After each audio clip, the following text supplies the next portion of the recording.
nossa maneira de comer desde a infância e durante a fase adulta determina como estaremos no futuro. Ou seja, depois dos 50, 60 anos de idade, teremos mobilidade, com menos doenças e mais qualidade de vida? E outra questão importante, nada de fazer dietas mirabolantes para emagrecer ou porque viu na internet ou no grupo de WhatsApp. Por isso, hoje o nosso bate-papo é com a especialista em nutrição e envelhecimento. Participando aqui conosco remotamente, a doutora Elce de Almeida Fernandes, presidente da Gerontologia da Sociedade Brasileira de Geriatria e Gerontologia Regional São Paulo, nutricionista do Instituto Central do Hospital das Clínicas, da Faculdade de Medicina da USP e mestre em Nutrição Humana aplicada pela USP. Muito prazer, viu, recebê-la aqui, doutora Elce. Prazer é todo meu. Muito obrigada pelo convite, Lina. Então, Elce, a alimentação realmente tem íntima relação com saúde e com envelhecimento saudável? Olha, é como se fosse a chave para a saúde saudável, né? Então, a chave de ouro, digamos assim. Porque é necessário que a gente cuide da alimentação durante todos os nossos ciclos de vida, não só no envelhecimento. Então, durante os ciclos de vidas, isso vai determinar como que vai ser no futuro, né?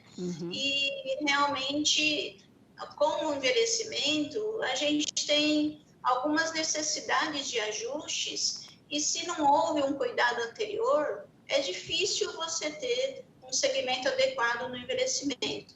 E, em si, um envelhecimento saudável requer, sim, uma alimentação saudável durante o envelhecimento, antes do envelhecimento e o tempo todo da nossa vida. Perfeito. E até porque os alimentos que a gente escolhe para compor a nossa refeição diária, eles podem tanto prevenir quanto provocar doenças, é isso? É uma verdade, né? Porque a gente deve pensar que se cuidamos da nossa alimentação o tempo todo, nós então vamos estar privilegiando a nossa saúde e prevenindo doenças. Quando a gente não cuida, pelas correrias, pelo trabalho, pelo estresse, por tudo o que faz com que você esqueça que a alimentação também faz parte da sua vida e que também, como você cuida de outras rotinas, você deve cuidar da alimentação, isso provoca transtornos tanto físicos quanto emocionais. Físicos é o que a gente fala, né? A obesidade, que é mais característica agora, principalmente aí pós-pandemia, a gente tem um crescimento muito importante da questão da obesidade e também da desnutrição. Anteriormente, a gente via falar muito do idoso desnutrido. Isso ainda acontece. Mas o nosso grande tema de importância da gente ter cuidado na provocação de outras doenças é a obesidade, né, envolvida com o estado nutricional. E isso leva a alterações metabólicas, como diabetes, alterações cardíacas, alterações de pressão, e aí vai uma lista enorme se a gente fosse elencar todas elas, né? Você lembrou bem, né? Com a pandemia, se já ao envelhecer a gente tem a tendência de engordar, né? De ganhar os quilinhos a mais, que é tão difícil de perdê-los, com a pandemia, então, né? Sem fazer exercício e só comendo, né? E aí a tendência de muitas pessoas, depois dos 50 anos de idade especialmente, é adotar aquelas dietas milagrosas. Eu queria que você fizesse um alerta para a gente. Quer dizer, é possível a gente emagrecer, mas sem adotar dietas muito restritivas? É muito importante que a gente converse sobre isso, porque as dietas restritivas, chamadas, né, famosas dietas da moda, né, é como a gente sabe, é uma moda, ela é transitória. Então, de imediato, quando se inicia uma dieta da moda, você tem uma perca de peso, que geralmente é um dos principais objetivos dessas dietas. Mas é só inicialmente, ela não é uma dieta que consegue ter o segmento, ela não traz uma educação alimentar, por isso começa a ter dificuldade do segmento dela também, e faz com que as restrições que foram feitas, principalmente no envelhecer, traga prejuízos aos idosos.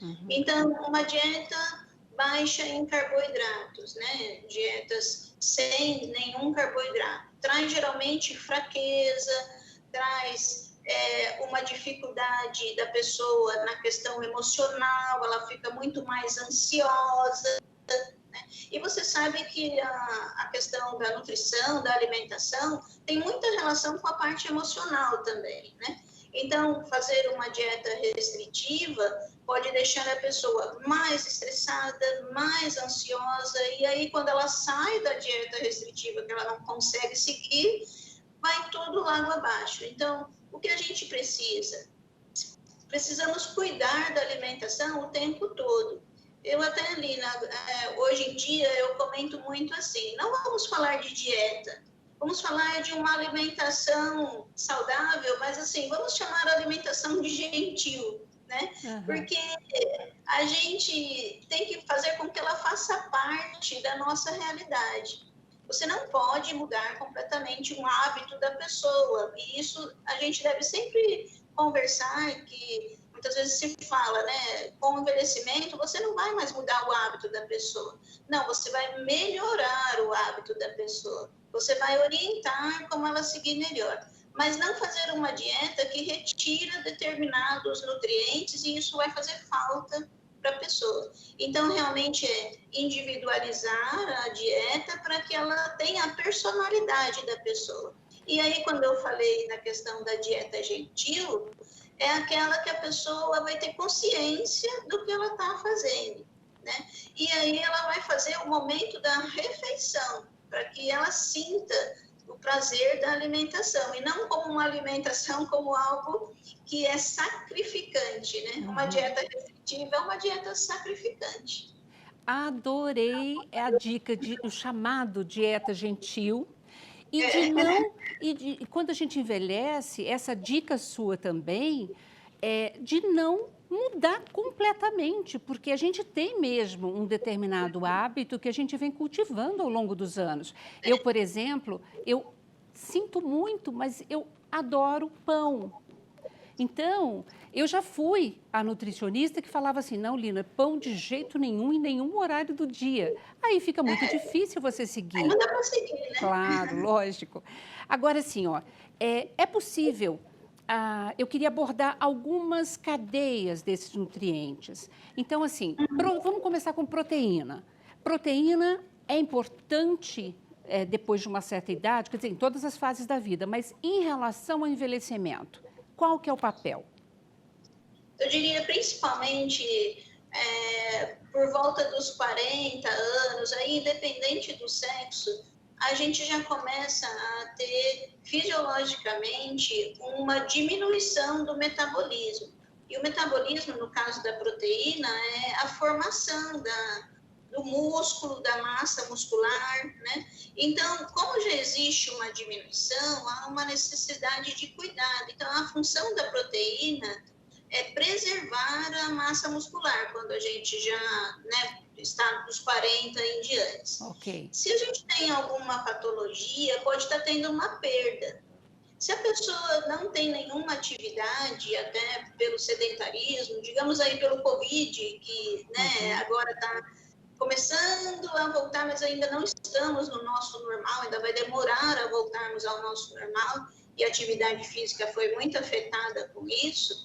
Então, as proteínas, ela tem a função de, no mínimo, manter, mas a gente tem que, através da alimentação, querer repor as proteínas, já que existe uma necessidade aí, né, de uma manutenção.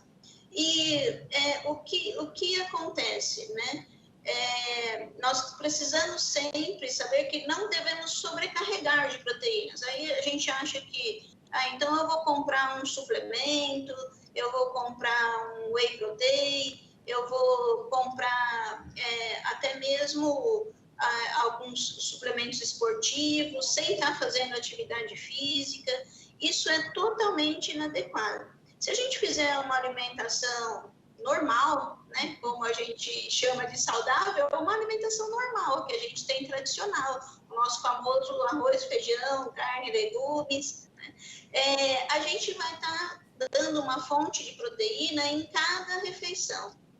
Quem são as proteínas, né, assim, na alimentação? Principalmente de origem animal são as carnes, e de origem vegetal a gente tem a questão das leguminosas, né, que envolvem não só o feijão, o grão de bico, a ervilha. Mas qual a diferença entre uma e outra, né? Já que a gente está falando da importância da proteína.